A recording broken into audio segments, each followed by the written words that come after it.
Багаас нь дижээс нь тарган 2 настай хэрнээ том биетэй сэвлэг өстэй, хайран донд өссөн аашин тогшроогүй чоноо яаралтай зарна гэсэн зар цахим ертөнцөөр баггүй тараад байна.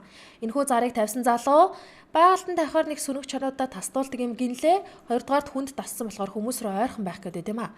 Хоёрын шалтгаанаар яаралтай зарах шаардлагатай байна гэсэн зарыг тавьсан байна. Бид энэхүү зарын эзэнтэй утсаар холбогдож дараах мэдээллийг авлаа. Та байна. Нэг чон зарна гэсэн хүний утасны дугаар мөн болов? Мөн. Би энийг нэг интернетээс хараад хөө. Чон ч байгаа мөн хөө? Болчихно уу? Байгаа. Хэдэн төгрөг гэж байгаа юм? $1000 гэж байна. Тэгвэл хүний гараар ирсэн чинь. Хүний гараар гэхэр шүү гэсэн үг лээ. Хар багаас ирсэн. Хар багаас наа. Эрэндээ үдс гараа таалагдаад байвал юм бол шууд авах юм байна гэж ойлгож болох уу? Энэ зүгүүл энэ юу яаж холбоо хийж байгаа нэрийг хийх хүрээд ирэх үү? Ийхүү хүүхэн зэрлэг амтныг өсгөн худалдаалах нь амтныг хамгаалах тухай хууль болон бусад хууль тогтоомжид нийцдэг эсхийг албаны хүмүүсээс тодрууллаа. Хуулинд хүүхэн ашиглах зорилгоор зэрлэг амттыг тэжээх нь хориотой бөгөөд хуулийн дагуу хариуцлага хүлээх учиртай гэдгийг албаныхан мэдгдэж байна.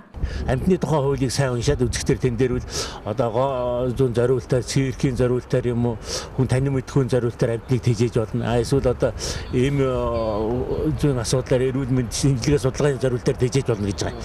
Тэгээд тэрийн асуудал нь дандаа одоо хууль журмаар зохицуулагчсан зохих холбогдох одоо газруудаас зөвшөөрлийг авсан нөгөө эрүүлжүүлсэн шинжилгээ судалгаа хийсэн ийм л байх хэрэгтэй. Ерөөсөөр хувь хүн одоо ерөөсөө чоны бэлтрийг авчираад тэжээгээд доргоо авчираад тэжээгээд ингэх юм бол тэр үл хууль бас одоо том ялын торгууд унаа шүү гэдгийг л хэлэх байна.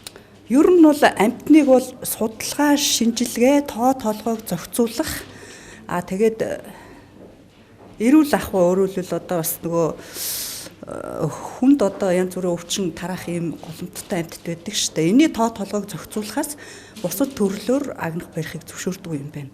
Тэгэхээр би бол энэ чоны хувьд бол энэ зэрлэг амьтныг одоо өсгөн өрчүүлээд одоо сэргээ нутагшуулах зорилтоор энэ хүн зөвшөөрөл авсан гэж бодохгүй байна. Тэгэхээр энэ хүнийг зөвшөөрлгүй барьсан гэж тооцно л гэж үзэж байна хуулийн дагуу. Ер нь бол тэгэж зөвшөөрлөө авсан гэхэд өөрөө өсгөн үржүүлээд арилжааны зорилтоор инхүү те олон нийтийн сүлжээгээр зар тавьж ингэ зарах нь хууль бус гэж байна. Хууль бус.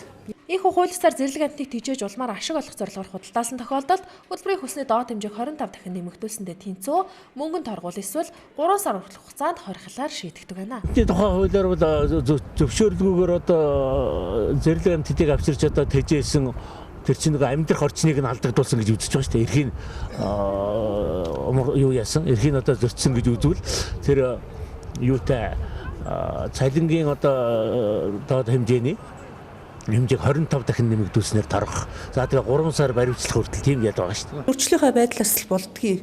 Хэрвээ одоо тухайн амтны ховор амтан бол энд эрүү үүсдэг. Энэ элбэг амтны хувьд бол экологи эдийн засгийн үнэлгээгээр хохирол нь тооцогдно. Тэгээд одоо энэ хохирол тодорхой хэмжээнээс өндөр гарвал эрүүг үүсдэг.